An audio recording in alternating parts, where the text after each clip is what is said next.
a little just warming up with your personal story, and then some of those broader comments you were making about education and the role of, say, and you can say, I'm not speaking for Berkeley Patients Group, but it's an important institution in the dispensary world in California, because it's leading in the medical direction, and that's a good thing. So anyway, so first I got to ask you to, as soon as we get our sound check done, and he says we're rolling, I want you to say your name and spell your name, so that when our film editor, who doesn't have any paper in front of him or her, they can hear it. You know. Sounds good. Yeah, right. Say your name, spell your name, and then say a sentence or two about who you are. Tell us when you were rolling and can do this.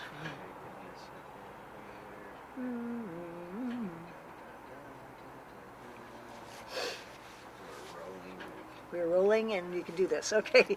So could you, thank you very much for being with us. You're Could you please say your name and spell it for us, please, and then say a couple sentences about who you are. Sure. My name is Samantha Dennis. I am a dispensary specialist at Berkeley Patients Group. Previously, I worked in the traditional allopathic medical field, and now I'm here today at this wonderful conference for the second time. Oh, wonderful. Yeah. What did you do in the allopathic field? I was an emergency room technician and trainer. I also worked in laboratories, both clinical and anatomical. I helped to assist do autopsies. I've drawn blood, I've done EKGs, all kinds of things. So I'm taking a wild guess that you were paid better there than you are in the cannabis industry. I was. So, all right. Tell us how did you make this transition over, and a little bit about your personal story.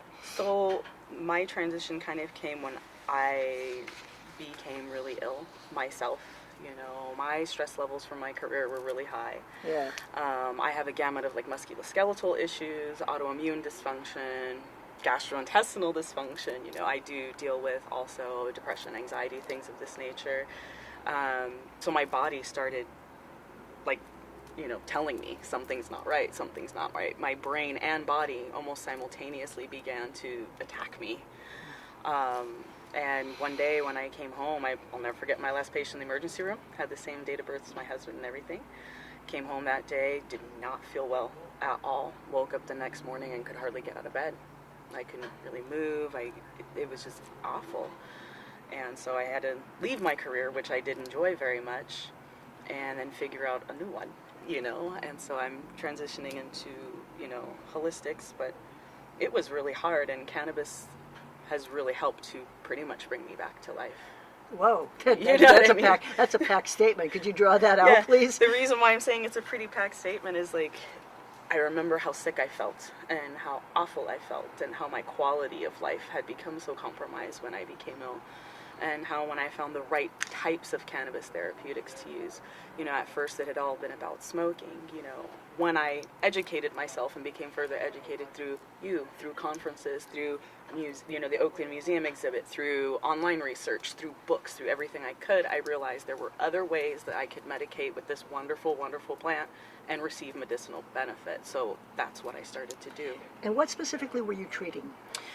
In specific, was treating things like endometriosis to start with, which I had been diagnosed at 13 years old.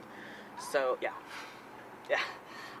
Other things that I had used cannabis for were, I have pretty messed up guts. I have IBS, severe dysbiosis, which is a complete microbial disbalance of what goes on in my stomach. And it was just a mess, you know. And then the stress levels, you know, the anxiety and depression that came with my line of work. And then the musculoskeletal stuff, you know, injuries, you know, back injuries, arm injuries, ankle, you name it. So pain issues. Pain issues, a lot of pain issues. So how did you find the right cannabis medicines? How did you end up with what you ended up using that worked? How did you get there? Trial and error.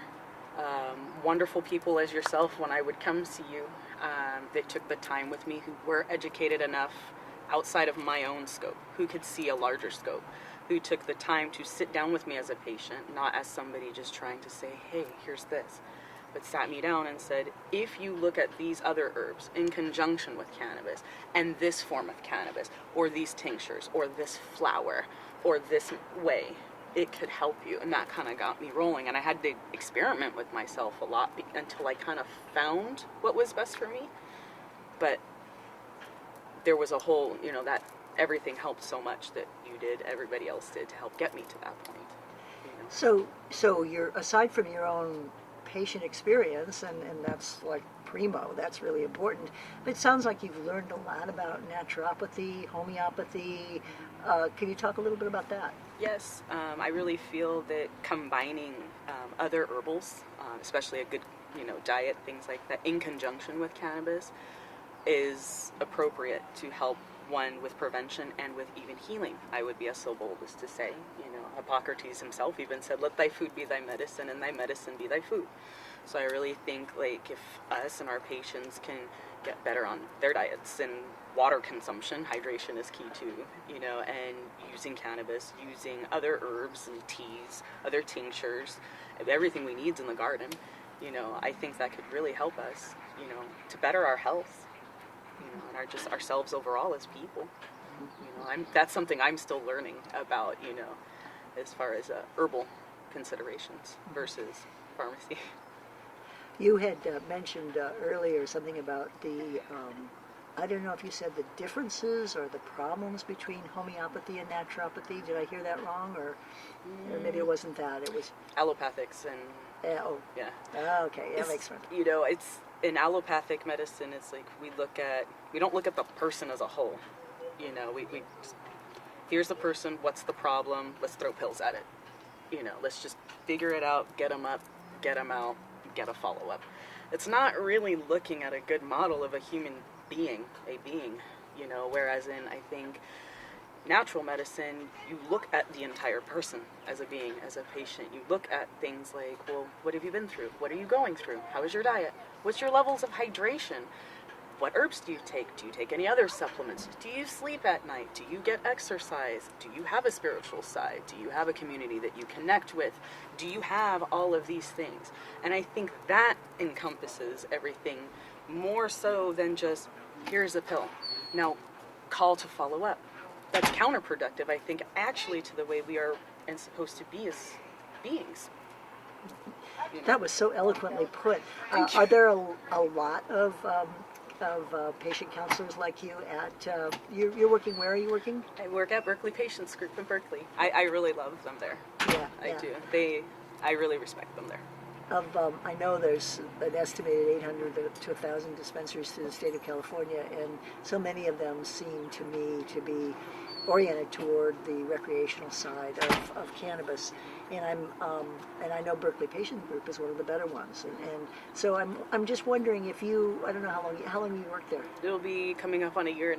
Oh, great! Soon. So in the time you've been there, what I'm asking for a sort of a grander analysis of what role you see dispensaries playing in the medical side of cannabis in California in the future. I mean, are they going to get completely waylaid, or what's going to happen?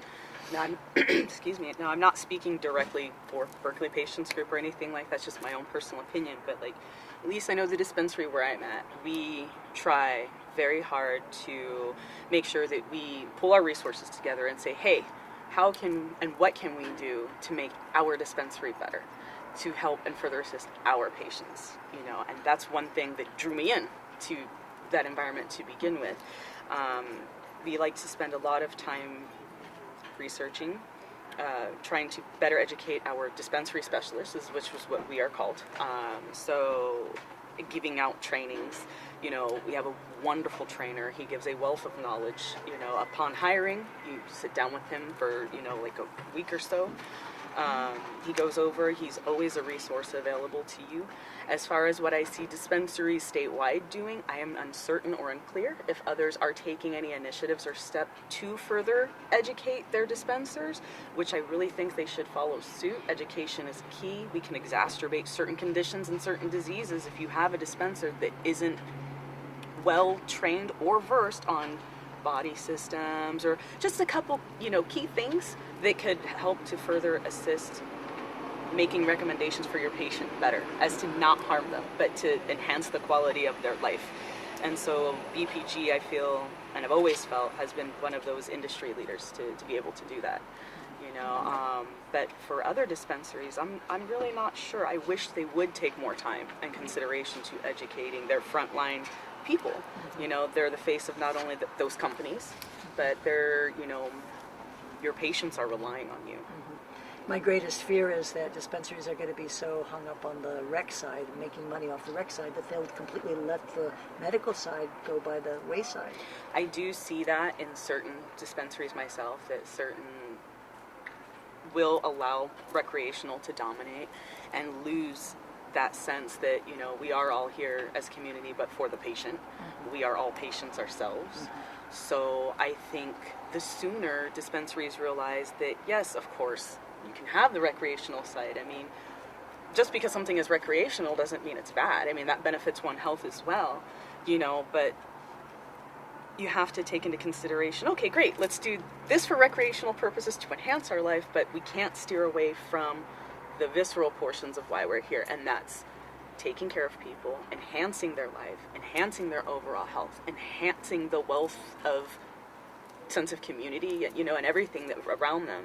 And I hope that more dispensaries remember that and don't steer away from that, because the more you cater to your recreational side and forget, you know, where it all actually started, that's where I think you're actually going to get too top heavy and go at the wayside and possibly even lose your business, because you will be forgetting your shining star, and that's your patients. Very well said. Is there, on. yeah, cars, yes. You know, while the car's talking, I want to. While the car's talking. Right. I want to stay in touch with you because I think you would be a great medical educator, medical cannabis educator. Don't you think you would? I would love admit to. it. I would love to. It just, you saying that just gave me a start. That was nice. Thank you for saying that. No, it'd be great if we could have you on a statewide team of medical educators. That would be great. And having put the time in the dispensary, and especially such a stellar dispensary as Berkeley Patients I Group. love them. Yeah, they're fantastic. I mean, you wouldn't have to stop working there, but I mean, wouldn't that be a good second gig? Hey, That would be. That would be. I would love I that. think you'd be great. Yeah. Do you have a card? I don't, but I'll write my information You'll write down. write your information I and will give write it it to me down so I for can stay in touch with you. Yeah. Yeah. Okay, let me see now. Back on track. What do we need? The Okay, guy's we're gone. rolling. Okay. The car stops talking. Those little carts are worse. Up here he comes again. Here he comes again. Whoops. And that blasts over. Yeah. It's a cool little buggy, though. It is. It's very cool. Yeah, but he's killing our video. He's killing our video. I'm so happy for you, Jude. Look at all this. Is so cool. My Yeah, God. it's really, well, and that's that gap. We've got to fill it. We've got to fill that education gap. Because, I mean, think about what happens when, and I'm seeing so many schlocky products coming out because we have a green rush. So I went to Oregon not long ago, and I went in every dispensary. I said, okay, what's your high CBD tincture? Let me just for example. And I pick up the bottle. The second ingredient on it will be cornstarch. And I'm like, hello? Yeah. Or else it's hemp-based. Yeah, or something like that. And so patients are going to go into dispensaries, even medical dispensaries that are ostensibly really devoted to medicine, like Berkeley Patients Group, and they're going to say, oh, well, why should I buy this more expensive whole plant, really clean, organic product when I can get this one for half price? And it says it's high CBD. They walk out, nothing's going to fix them, and they're going to say, snake oil. Well, I've actually had that happen in real life with a patient who came in and said, well, why should I buy this tincture from you? And it was a lovely tincture based on a wonderful mixed train triglyceride fat. I got into why that was good and, you know, all that. Well, I seen online I could get a tincture for, you know, and I'm not going to repeat The price. you know, and so I said, okay. I said, you know, hemp is cannabis's cousin. And they were like, oh. I said, so you're going to want, at least in my opinion, it would be best suited to have this tincture, because at larger doses, you're not going to induce vomiting, nausea, stomach cramps, or anything like that. That, and you know that everything that we sell, at least at our dispensary, has been tested through CW Analytical. So you can be rest assured, not only are you going to have a cannabinoid count of at least the cannabinoids that we do test for. You're going to have a manufactured date. You're going to know that it's been tested for molds, contaminants, fungus, pesticides, you name it. This is why, you know, you should definitely consider this tincture versus something that you buy over here. You don't know where it was sourced from. You don't know if it was handled appropriately. You don't know method of how it was made. You know, you don't even know if what they're saying is hemp. Was it really hemp? You know, so to me, I mean, I think keeping our patients safe, you know, is another cause for concern, is keeping them safe, making them a little bit more situationally aware when they do purchase, you know, tinctures like that online, making them a little bit more aware. You have the freedoms to do that. Please don't let me, hey man, do your thing. Let me just make you a little aware just to be safe, with what you're putting inside too. And hopefully to promote your health. For sure. Yeah. Definitely. Well, Samantha, this has been great. Thank you so very much. Thank you very much. Yeah. So slip me a piece of paper. All You right. definitely will. Cool. Write it on your release. Get her. Release. Yeah, I got the release. Oh, good. Maybe she signed that. Oh, good. Get info to convert her. To convert. Toastmasters. Start going to Toastmasters. Even though you speak really well. What is Toastmaster? Teaches you how to speak in public. She's a good speaker. You're really good, but it gives you all those things to feel comfortable to be up there. Yeah. So yeah. you can kind of get over that feeling of being, The willies. being in the spotlight because Right. you are in the spot. Yeah. Sometimes it's cute little stuff. Like I had to go do a big presentation to 300 potential investors. I was trying to get money from my Bhutan company, at this big fancy center in Las Vegas, and you just don't look at their faces. You look just above their heads, so, because if you engage somebody with their eye, then you get sucked into their energy, and it's like, what You're am like, I this is so saying? much. Yeah, right. I It's feel too scary. You're like, why? Too much. Too much. It's They'll too pull scary. you off the stage with their eyes. Yeah. They will. Do you want me to write that stuff down for you on there? Sure. or- Let's do that. That's a good idea. Put it right on the thing. So Yeah, I here can I was convert already. her. I was just giving myself a note, but let's get your real stuff here. That's cool. My glasses. That would be super amazing. Wouldn't that be cool? Well, we're moving in the direction of getting some funding for this education effort. I'm going to potential funders, but I'm also kind of guilt tripping the cannabis community in Mendocino, the cultivators and the manufacturers. I'm saying, you have to tithe.